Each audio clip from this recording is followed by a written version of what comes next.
even before Bitcoin, my theory has always been that our form of socialism has not collapsed yet, and it's very closely tied to the fiat money system and what we see right now.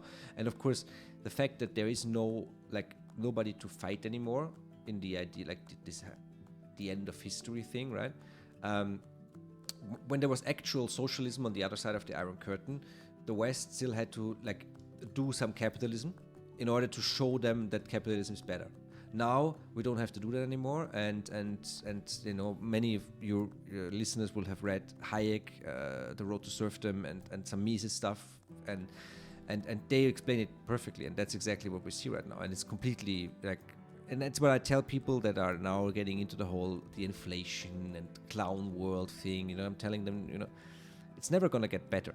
It's only gonna get worse. It's only gonna get more crazy, And what I see right now when I go to a Bitcoin conference and when I meet Bitcoiners, it's like people you can selectively opt out, right? You're doing free cities, right? So, but you can also selectively just go to the digital world of Bitcoin and stay where you are. I think a lot about moving away because I'm afraid of what the EU is doing and whatever, but that's a different story.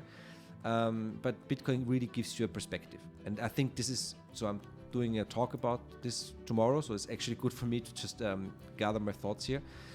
It's important to have something to strive for. It's important to know what you actually rebel against and what for, right? And the people in Eastern Europe knew what they wanted, especially in Germany is the perfect example, right? They knew it's really shit in the East, it's really cool in the West, we want to go to the West, right?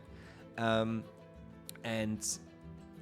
now Bitcoin gives we are slowly building this alternative world that shows that it's possible. And on a feeling level, I immediately got this when I went to my first Bitcoin conference.